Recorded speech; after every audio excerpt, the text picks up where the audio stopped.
সারা দেশে আজ থেকে 15 বছর আগে কমন সার্ভিস সেন্টার অর্থাৎ সিএসসি চালু হয়েছিল। সেটি কেন্দ্রীয় সরকারের একটি প্রকল্প। বৃহস্পতিবার দিনটি রাজ্যেও সিএসসি দিবস হিসেবে পালন করা হয়। এই উপলক্ষে আগরতলা সুকান্ত একাডেমিতে অনুষ্ঠান হয়। সেখানে উপস্থিত ছিলেন দিল্লি সিএসসি প্রধান কার্যালয় থেকে আগত ভগবান পাতিল ও রাজ্যের সিএসসির প্রধান বিশ্বজিৎ দেবনাথ সহ অন্যান্যরা। রাজ্যের বিভিন্ন জায়গায় ভালো পরিষেবা দেওয়ার জন্য অনেক সিএসসি পরিচালকদের পুরস্কার প্রদান করা হয়। 15 বছর সিএসসিতে আমাদের সিএসসি সার্ভিস চালু হয়েছে সারা ভারতবর্ষে। ভারত সরকারের একটা প্রজেক্ট হিসেবে সেই প্রজেক্ট থেকে শুরু করে দীর্ঘ 15 বছর আজকে আমরা কমপ্লিট করলাম। তো 15 বছর কমপ্লিট করলাম। আমাদের মূল অনুষ্ঠান দিল্লিতে 16ই জুলাই হয়েছিল, যেখানে আমাদের মাননীয় secretary ministry of electronics and information technology উদ্বোধন করেছিল।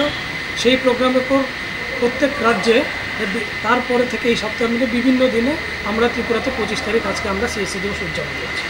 সিএসসি দিবসের মুখ্য উদ্দেশ্য হলো সিএসসিতে যারা ত্রিপুরা রাজ্যে বিভিন্ন পরিষেবার মধ্যে উজ্জ্বলতম দৃষ্টান্ত স্থাপন করেছে তাদেরকে এই প্রোগ্রামের মাধ্যমে সম্মানিত করা, এবং আমরা যে মূলত রাজ্য সরকারের সঙ্গে, কেন্দ্রীয় সরকারের সঙ্গে এবং বিভিন্ন পার্টনার ব্যাংক এবং ইন্স্যুরেন্স কোম্পানির সঙ্গে যে পরিষেবাগুলি আমরা সিএসসির মাধ্যমে দূর দূরান্তে গ্রহণের মাধ্যমে পৌঁছেছি, এগুলিকে আরও কীভাবে বিস্তারিত করা যায়, উন্নত করা যায়, এগুলি সম্বন্ধে আমাদের মিলন উৎসব।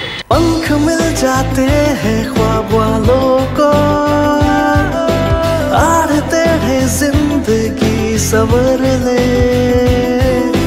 ऊंची ऊंची उड़ाने मुस्काने, उस मीठे पल का भरोसा तू कर ले। जिंदगी में कुछ बनो है टेक्नो।